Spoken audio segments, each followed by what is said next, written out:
kedua, maka di sesi ini kita mulai dengan calon wakil presiden nomor urut 3. Dan untuk itu kami persilahkan panelis Alamsyah Saragih untuk mengambil subtema pertanyaan di dalam fishbowl, kemudian silahkan diperlihatkan ke calon wakil presiden dan juga moderator.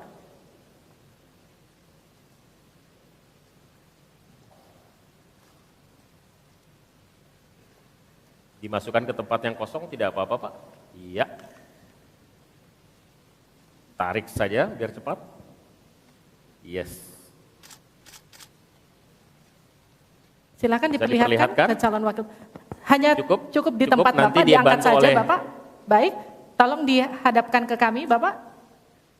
Ekonomi kerakyatan digital. Ekonomi kerakyatan digital, oke.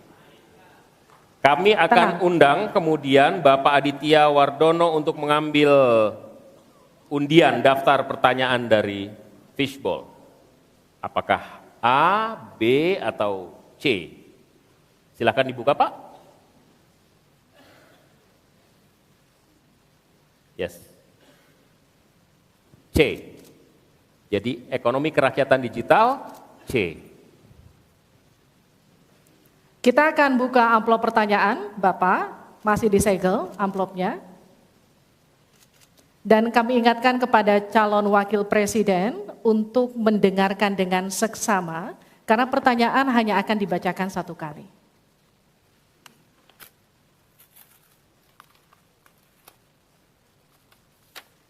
Pertanyaan untuk calon wakil presiden nomor urut 3, Bapak Mahfud MD. Terkait ekonomi kerakyatan dan digital. Digitalisasi membuka akses pasar yang lebih luas, tetapi juga berpotensi merugikan usaha mitra dan konsumen melalui penyalahgunaan data digital. Pertanyaannya, bagaimana kebijakan paslon untuk mengatasi hal tersebut? Waktu untuk menjawab 2 menit, dimulai sejak Bapak menjawab. Kami persilakan. Baik. Kalau kebijakan data digital, yang terakhir ini kita sudah punya 2 undang-undang yang baru, yaitu Undang-Undang PDP dan Undang-Undang ITE yang baru saja diresmikan. Tapi lebih dari itu, menurut saya digital atau ekonomi digital ini tidak bisa dihindarkan oleh siapapun. Oleh sebab itu, ya kita tidak bisa menolaknya, tetapi harus berhati-hati karena terjadi disrupsi yang luar biasa dalam perkembangan digital ini. Saya menangani kasus misalnya pinjol, di mana rakyat menjadi korban dari kegiatan ekonomi digital. Ada kripto misalnya.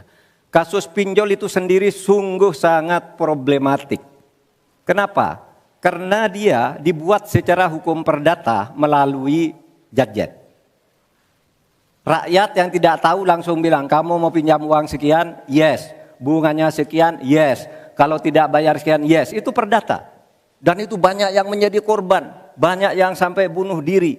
Ada seorang dari Semarang, seorang guru, meminjam hanya 500 ribu, kemudian hutangnya menjadi 240 juta. Karena selalu bertambah bunganya. Kemudian ada yang sampai bunuh diri. Dalam hal pinjol ini ketika saya sampaikan ke Polri, tidak bisa Pak, itu hukum perdata. Ketika saya sampaikan ke OJK, OJK bilang itu bukan kewenangan kami. Itu bukan kewenangan kami karena mereka ilegal, tidak terdaftar. Berkali-kali saya panggil, kemudian saya undang dalam rapat bersama, gabungan di Menko Polhukam. Kita nyatakan bahwa itu tindak pidana dan harus segera ditangkap. Itulah dalam sehari kemudian ditangkap 144 orang di hari itu juga. Sekian. Baik, tepat waktu. Selanjutnya kami berikan kesempatan kepada calon wakil presiden nomor urut 1 untuk memberikan tanggapan atas jawaban yang disampaikan oleh Pak Mahfud tadi. Silakan Pak Muhaimin, waktu Anda 1 menit. Ya, benar sekali bahwa antara perkembangan teknologi digital dengan kemampuan UMKM kita masih terjadi gap. Oleh karena itu harus ditindaklanjuti Pak Mahfud. Selain pemberantasan pinjaman online, judi online, ini pun masih harus diselepet lagi karena tidak komprehensif di dalam menangani ini sehingga pinjol masih merajalela, judi online masih merajalela.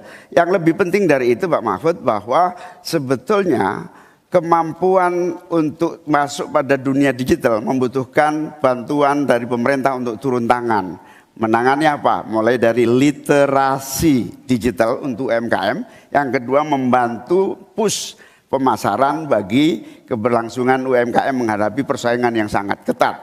Di sisi yang lain, kita juga membutuhkan kapasitas teknologi kita supaya lebih bisa membantu seperti kecepatan dari internet yang sedang ada di masyarakat kita masih sangat rendah. Baik. Harap tenang. Selanjutnya kita akan beralih ke calon wakil presiden nomor urut 2, Bapak Gibran Raka Buming Raka untuk menanggapi. Waktu Bapak untuk menanggapi 1 menit, kita mulai sejak Bapak mulai berbicara. Baik, terima kasih. Mungkin kita juga harus hati-hati selain pinjol dan judi online, kita juga harus hati-hati untuk masalah pencurian data. Untuk itu harus kita kuatkan cyber security dan cyber defense kita. Itu sudah kita lakukan di Solo Technopark, ada sekolah cyber security. Dan yang perlu tekankan lagi adalah bagaimana para e-commerce ini bisa comply dengan regulasi kita. Jadi sudah tidak ada lagi nanti ke depan yang namanya shadow banning, yang namanya price dumping, yang namanya barang-barang cross border yang membunuh UMKM kita. Kita ke depan harus melindungi UMKM dan kita ingin sekali lagi, karena tadi Cak Imin bicara masalah literasi keuangan dan literasi digital, ke depan yang kita siapkan harus ada penguatan SDM, penguatan manusia digitalnya. Karena itu kita ingin anak-anak muda untuk ikut andil dalam hilirisasi digital yang akan kita canangkan sebentar lagi. Mohon tenang, mohon tenang. Saya hargai jika kita semua kooperatif.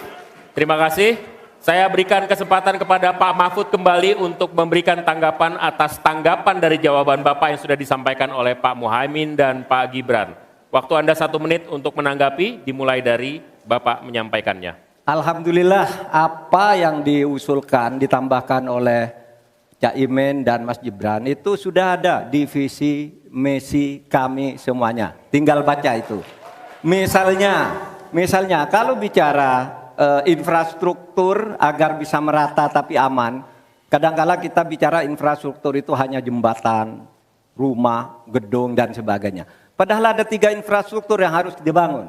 1 infrastruktur fisik seperti yang sekarang ada, lalu infrastruktur regulasi, kemudian infrastruktur digitalisasi. Itu penting dibangun ke depan. Sama terkait dengan itu sudah ada juga cyber security. Bahkan saya sendiri yang memimpin rapat di Menko Polhukam dengan memanggil pihak-pihak yang terkait dengan tugas-tugas ini agar cyber security ke depan ditegakkan dengan sebaik-baiknya agar kita tidak selalu kecolongan. Selesai. Mohon tenang. Harap tenang.